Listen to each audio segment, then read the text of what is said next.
Hello everyone, অঙ্কনের রান্নাঘর চ্যানেলে আপনাদের সকলকে স্বাগত জানাই।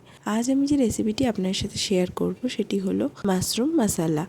এই রেসিপিটি তৈরি করার জন্য আমরা প্রথমে মাশরুমটাকে ভালো করে ধুয়ে পরিষ্কার করে নিয়ে ভালো করে পিস করে জলে ভিজিয়ে রেখে দিচ্ছি কিছুক্ষণ। এরপর জল ঝরিয়ে ভালো করে শুকনো জায়গায় রেখে দেব। এরপর আমি আগে মশলাটা বানিয়ে নিচ্ছি। তার জন্য আমরা প্রথমে কড়াইটা গরম করে নিয়ে এর মধ্যে দিয়ে দিচ্ছি কিছুটা পরিমাণ জিরে, কিছুটা পরিমাণ গোটা গরম মশলা, কিছুটা পরিমাণ গোটা শুকনো লঙ্কা দিয়ে ভালো করে ভেজে নিচ্ছি। নিয়ে এটা মিক্সার গ্রাইন্ডারে পেস্ট করে নেব মিহি করে। এরপর আমরা গ্যাসের ফ্লেমটি মিডিয়ামে রেখে কড়াইটি গরম করে তার মধ্যে দিয়ে নিচ্ছি কিছুটা পরিমাণ সর্ষের তেল। সর্ষের তেলটি গরম হয়ে যাওয়ার পর আমরা এর মধ্যে দিয়ে দিচ্ছি আগে থেকে কেটে রাখা পেঁয়াজ। এরপর আমরা 3 মিনিট ধরে ভালো করে পেঁয়াজটিকে ভেজে নেব। এরপর আমি রান্নার মধ্যে দিয়ে নিচ্ছি কিছুটা পরিমাণ ক্যাপসিকাম কুচি। ক্যাপসিকামটা দিয়ে নেওয়ার পর মশলাটা ভালো করে ভেজে নিচ্ছি। এরপর আমি দিয়ে দিচ্ছি রান্নাটির মধ্যে পরিমাণ মতো নুন, কিছুটা পরিমাণ আদা বাটা, কিছুটা পরিমাণ রসুন বাটা। গ্যাসের ফ্লেমটি মিডিয়ামে রেখে ভালো করে কষিয়ে রান্নাটি করে নেব। এরপর আমরা রান্নাটির মধ্যে দিয়ে দিচ্ছি পরিমাণ মতো হলুদ গুঁড়ো। তারপর মশলাটা ভালো করে মিশিয়ে নিচ্ছি হলুদ গুঁড়োর সাথে। এরপর আমরা দিয়ে নিচ্ছি পরিমাণ মতো লঙ্কা গুঁড়ো।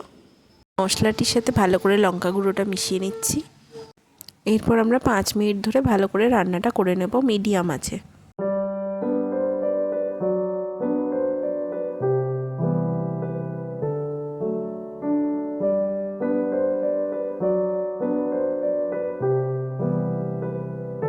তরকারিটা থেকে কি সুন্দর তেল ছেড়ে গেছে। এরপর আমরা এর মধ্যে দিয়ে দিচ্ছি আগে থেকে কেটে রাখা যে মাশরুমগুলো ছিল সেইগুলো।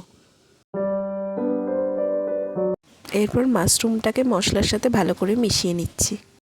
এই রান্নাটি তোমরা একটু সময় নিয়ে করবে। এই রান্নাটি ততক্ষণ কষিয়ে যাবে যতক্ষণ না পর্যন্ত প্রত্যেকটা মাশরুম ভালো করে সেদ্ধ হয়েছে এবং তেল ছেড়ে এসছে। এরপর আমি রান্নাটির মধ্যে অ্যাড করে নিচ্ছি আগে থেকে তৈরি করে রাখা ভাজা মশলাটা। মশলাটা দিয়ে দেওয়ার পর ভালো করে মিশিয়ে নিচ্ছি।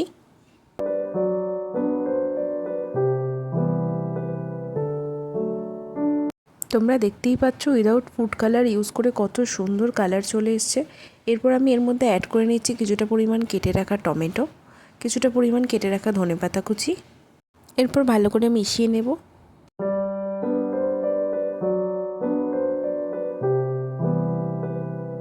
এরপর আমি তরকারিটির মধ্যে কিছুটা পরিমাণ জল মিশিয়ে নিচ্ছি।